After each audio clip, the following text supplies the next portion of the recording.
صحابہ انسائکلوپیڈیا کے سامعین السلام علیکم۔ سیدنا طلحہ بن عبید اللہ رضی اللہ تعالی عنہ کے ذکر خیر کا دوسرا حصہ لے کر آپ کی خدمت میں حاضر ہیں۔ آپ میرے چینل صحابہ انسائکلوپیڈیا کو سبسکرائب کیجئے، لائک کیجئے اور اپنی قیمتی آراء سے آگاہ کیجئے۔ حضرت جابر بن عبداللہ رضی اللہ تعالی عنہ روایت کرتے ہیں کہ میں نے حضور جانا صلی اللہ علیہ وآلہ وسلم کو ارشاد فرماتے سنا، جو زمین پر چلتے پھرتے کسی شہید کو دیکھ کر خوش ہونا چاہتا ہو وہ طلحہ بن عبید اللہ رضی اللہ تعالی عنہ کو دیکھ لے۔ حضرت سیدنا طلحہ بن عبید اللہ رضی اللہ تعالی عنہ کا حضور جانا صلی اللہ علیہ وآلہ وسلم کے خاندان سے ایک خاص تعلق تھا، اور وہ یہ کہ آپ رضی اللہ تعالی عنہ نے ام المومنین حضرت زینب بنت حجش رضی اللہ تعالی عنہا کی بہن حضرت حمنہ بنت حجش رضی اللہ تعالی عنہ سے شادی کی، اور یہ دونوں حضور جانا صلی اللہ علیہ وآلہ وسلم کی پھپھی امیمہ بنت عبد المطلب کی صاحبزادیاں تھیں۔ نبی علیہ الصلوۃ والسلام کے آپ ہم زلف ہیں جو 4 واسطوں سے ہیں۔ ام المومنین امی عائشہ الصدیقہ رضی اللہ تعالی عنہا حضرت عائشہ صدیقہ رضی اللہ تعالی عنہا حضور جانا صلی اللہ علیہ وآلہ وسلم کے نکاح میں تھیں، اور ان کی بہن حضرت ام کلثوم بنت ابی بکر رضی اللہ تعالی عنہ حضرت سیدنا طلحہ بن عبید اللہ رضی اللہ تعالی عنہ کے نکاح میں تھیں۔ ام المومنین حضرت زینب بنت حبش رضی اللہ تعالی عنہ حضور جانا صلی اللہ علیہ وآلہ وسلم کے نکاح میں تھیں، اور ان کی بہن حضرت حمنہ بنت حجش رضی اللہ تعالی عنہ حضرت سیدنا طلحہ بن عبید اللہ رضی اللہ تعالی عنہ کے نکاح میں تھیں۔ ام المومنین ام حبیبہ رضی اللہ تعالی عنہ حضور جانا صلی اللہ علیہ وآلہ وسلم کے نکاح میں تھیں، اور ان کی بہن رفعہ بنت ابو سفیان رضی اللہ تعالی عنہ حضرت سیدنا طلحہ بن عبید اللہ رضی اللہ تعالی عنہ کے نکاح میں تھیں۔ ام المومنین ام سلمہ رضی اللہ تعالی عنہ حضور جانا صلی اللہ علیہ وآلہ وسلم کے نکاح میں تھیں، اور ان کی بہن قریبیہ بنت ابو امیہ رضی اللہ تعالی عنہ حضرت سیدنا طلحہ بن عبید اللہ رضی اللہ تعالی عنہ کے نکاح میں تھیں۔ حضور جانا صلی اللہ علیہ وآلہ وسلم کو جب ہجرت کا حکم ہوا تو آپ صلی اللہ علیہ وآلہ وسلم نے مکہ مکرمہ سے مدینہ منورہ کی جانب رخت سفر باندھا۔ اس وقت سیدنا طلحہ بن عبید اللہ رضی اللہ تعالی عنہ تجارت کی غرض سے ملک شام گئے ہوئے تھے، چنانچہ آپ صلی اللہ علیہ وآلہ وسلم مقام قرار سے مدینہ شریف کی طرف روانہ ہوئے تو راستے میں سیدنا طلحہ رضی اللہ تعالیٰ عنہ بھی مل گئے۔ آپ رضی اللہ تعالیٰ عنہ چونکہ کپڑے کے تاجر تھے، لہٰذا آپ حضور جانا صلی اللہ علیہ وآلہ وسلم اور تاجدار صداقت سیدنا صدیق اکبر رضی اللہ تعالیٰ عنہ کی خدمت میں شاہی لباس پیش کیا اور عرض کی، اے اہل مدینہ، آپ صلی اللہ علیہ وآلہ وسلم کی آمد کے انتظار میں آنکھیں بچھائے بیٹھے ہیں۔ حضور جانا صلی اللہ علیہ وآلہ وسلم نے اہل مدینہ کو انتظار کی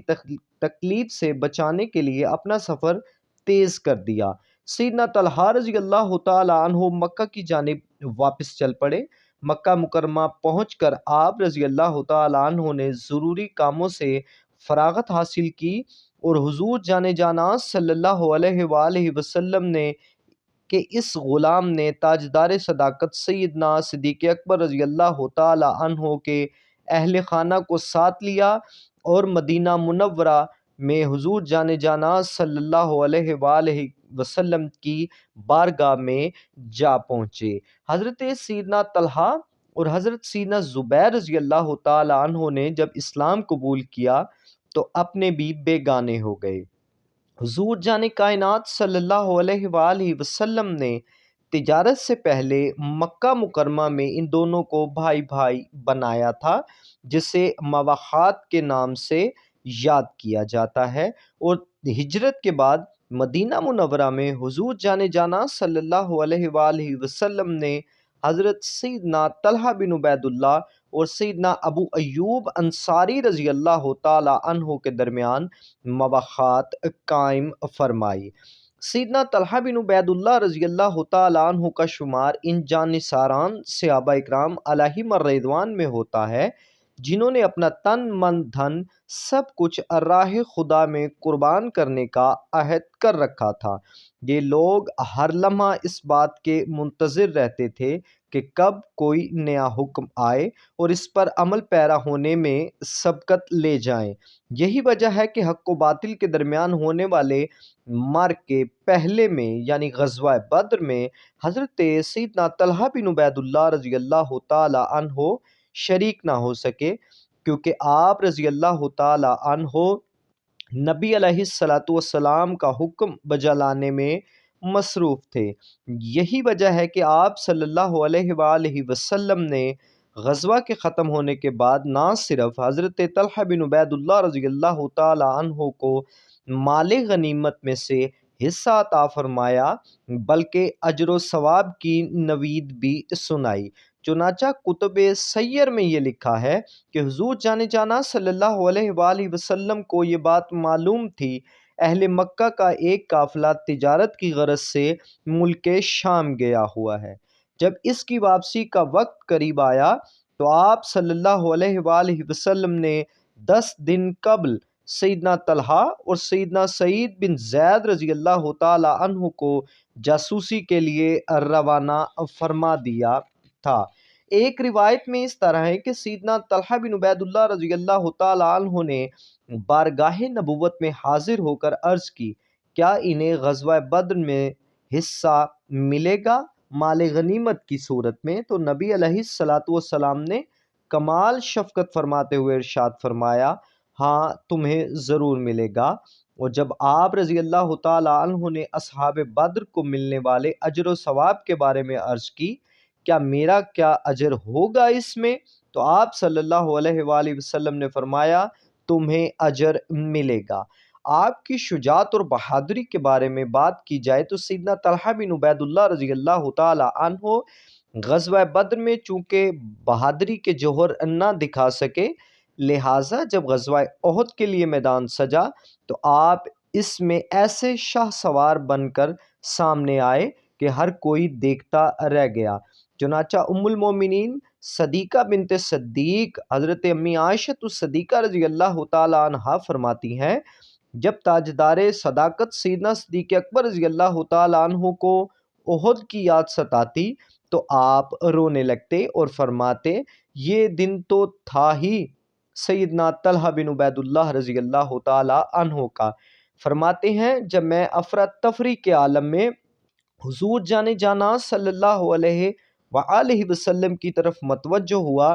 تو میں نے دیکھا ایک شخص بڑی بہادری اور جمع مردی سے آپ صلی اللہ علیہ وآلہ وسلم کی حفاظت کر رہا ہے۔ میرے دل میں آیا، خدا کرے یہ سیدنا طلحہ بن عبید اللہ رضی اللہ تعالی عنہ ہوں۔ وہ واقعی سیدنا طلحہ بن عبید اللہ رضی اللہ تعالی عنہ ہی تھے، اور مجھے اس وقت سب سے بڑھ کر یہی چیز محبوب تھی کہ حضور جانے جانا صلی اللہ علیہ وآلہ وسلم کی حفاظت پر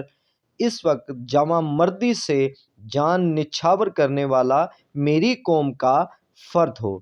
غزوہ احد کے موقع پر جب مسلمانوں پر حضور جانے جانا صلی اللہ علیہ وآلہ وسلم کی شہادت کی افواہ بجلی بن کے گری تو سب شکستہ دل ہو گئے۔ ایک روایت میں ہے، اس عالم میں 12 ایسے جانثار بھی موجود تھے جو حضور جانے جانا صلی اللہ علیہ وآلہ وسلم کے گرد سیسا پلائی دیوار کی طرح کھڑے تھے اور آپ صلی اللہ علیہ وآلہ وسلم کو دشمنان اسلام کی شر انگیزیوں سے محفوظ رکھے ہوئے تھے۔ ان 12 جانثاروں میں 11 انصاری اور ایک مہاجر تھے، اور یہ مہاجر حضرت سیدنا طلحہ بن عبید اللہ رضی اللہ تعالی عنہ تھے۔ سیدنا قیس رضی اللہ تعالی عنہ فرماتے ہیں میں نے سیدنا طلحہ بن عبید اللہ رضی اللہ تعالی عنہ کا ہاتھ دیکھا جو مفلوج تھا۔ اس کے ذریعے انہوں نے غزوہ احد کے دن حضور جان جانا صلی اللہ علیہ وآلہ وسلم کا دفاع فرمایا تھا۔ تاجدار صداقت سیدنا صدیق اکبر رضی اللہ تعالیٰ عنہ فرماتے ہیں غزوہ احد میں جب ہم سیدنا طلحہ بن عبید اللہ رضی اللہ تعالیٰ عنہ کی طرف متوجہ ہوئے، ہم نے دیکھا حضور جان جانا صلی اللہ علیہ وآلہ وسلم کی حفاظت کرتے ہوئے ان کے جسم اطہر پر 70 سے زائد چھوٹے بڑے زخم اور ان کی انگلیاں بھی کٹ چکی تھی۔ وہ صحابہ اکرام علیہم رضوان جنہیں کسی وجہ سے غزوہ بدر میں جہاد کا موقع نہ مل سکا تو انہوں نے یہ عہد کر لیا کہ اب انہیں حضور جان جانا صلی اللہ علیہ وآلہ وسلم پر جان قربان کرنے کا موقع ملا تو وہ ثابت قدم رہیں گے اور لڑتے رہیں گے یہاں تک کہ شہید ہو جائیں۔ ان عہد کرنے والوں میں تاجدار سخاوت سیدنا عثمان غنی ذو النورین، حضرت سیدنا طلحہ بن عبید اللہ رضی اللہ تعالی عنہ، حضرت سیدنا سعید بن زید، حضرت سیدنا حمزہ بن عبد المطلب اور حضرت سیدنا مصعب بن عمیر رضی اللہ تعالی عنہ موجود تھے۔ چنانچہ اللہ رب العزت نے اس عہد کو اس طرح بیان فرمایا، سورہ احزاب آیت 23، مسلمانوں میں کچھ وہ مرد ہیں جنہوں نے سچ کر دیا جو عہد اللہ سے کیا تھا، تو ان میں کوئی اپنی منت پوری کر چکا اور کوئی راہ دیکھ رہا ہے اور وہ ذرہ نہ بدلے۔ اس آیت مبارکہ میں جن لوگوں نے کے بارے میں یہ بیان آیا ہے کہ انہوں نے اپنا وعدہ سچا کر دکھایا تو ان سے مراد سید الشہداء سیدنا امیر حمزہ اور سیدنا مصعب بن عمیر رضی اللہ تعالی عنہ ہے، یعنی یہ میدان جہاد میں ثابت قدمی سے لڑتے رہے اور آخر کار شہید ہو گئے۔ اور شہادت کا انتظار کرنے والوں سے مراد تاجدار سخاوت سیدنا عثمان غنی ذو النورین اور سیدنا طلحہ بن عبید اللہ رضی اللہ تعالی عنہ ہے۔ ام المومنین صدیقہ بنت صدیق حضرت امی عائشہ الصدیقہ رضی اللہ تعالی عنہا فرماتی ہیں میں ایک مرتبہ اپنے گھر میں بیٹھی ہوئی تھی، حضور جانے جانا صلی اللہ علیہ وآلہ وسلم صحابہ اکرام علیہم رضوان کے ساتھ صحن میں تشریف فرما تھے۔ اس دوران سیدنا طلحہ بن عبید اللہ رضی اللہ تعالی عنہ تشریف لائے۔ آپ صلی اللہ علیہ وآلہ وسلم نے ارشاد فرمایا جو کسی زندہ شخص کو دیکھنا چاہتا ہو جو اپنی منتیں پوری کر چکا ہو وہ طلحہ رضی اللہ تعالی عنہ کو دیکھ لے۔ جنگ جمل کے دوران 11 جمادی الاخر ہجری 36 بروز جمعرات مروان بن حکم نے آپ رضی اللہ تعالی عنہ کی ٹانگ میں ایک تیر مارا جس سے خون کی رگ کٹ گئی۔ جب اس رگ کا منہ بند کرتے تھے تو ٹانگ پھول جاتی تھی اور جب چھوڑتے تھے کثرت سے خون بہنے لگتا تھا۔ آپ رضی اللہ تعالی عنہ نے ارشاد فرمایا اس کو ایسے ہی چھوڑ دو، یہ اللہ عز و جل کے تیروں میں سے ایک تیر ہے، یعنی میری شہادت اسی سے مقدر کی گئی ہے۔ بس اسی کے سبب آپ 60 یا 64 سال کی عمر میں آپ دار فانی سے رخصت ہو گئے۔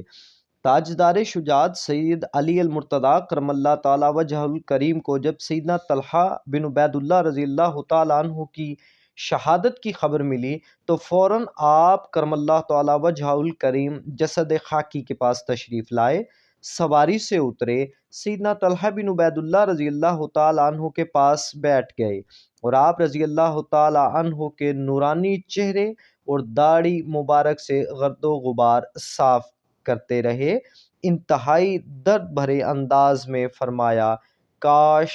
میں یہ دن دیکھنے سے 20 سال پہلے اس دنیا سے چلا جاتا۔ حضرت سیدنا طلحہ بن عبید اللہ رضی اللہ تعالی عنہ کا قاتل تاجدار شجاعت سیدنا علی المرتضیٰ کرم اللہ تعالی وجہ الکریم کی خدمت میں حاضر ہوا اور اندر آنے کی اجازت طلب کی تو آپ رضی اللہ تعالی عنہ نے لوگوں سے ارشاد فرمایا اسے جہنم کی خبر سنا دو۔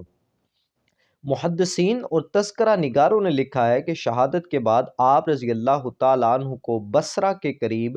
دفن کیا گیا، مگر جس مقام پر آپ رضی اللہ تعالیٰ عنہ کی قبر شریف بنی وہ نشیب میں تھا، اس لیے قبر مبارک میں کبھی کبھی پانی چلا جاتا۔ آپ رضی اللہ تعالیٰ عنہ نے ایک شخص کو بار بار متواتر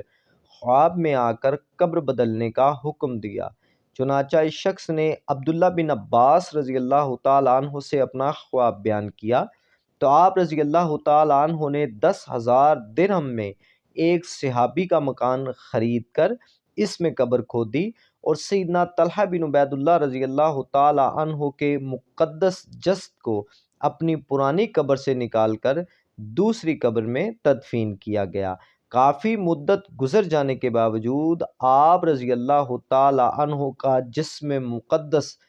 سلامت اور بالکل تر و تازہ تھا۔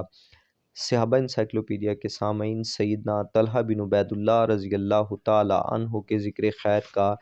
دوسرا حصہ انتہائی اختصار کے ساتھ مکمل کرنے کی کوشش کی۔ مجھ سے اگر کوئی غلطی ہوئی، میں اللہ کے حضور معافی کا طلبگار ہوں۔ آپ میرے چینل صحابہ انسائکلوپیڈیا کو سبسکرائب کیجئے، لائک کیجئے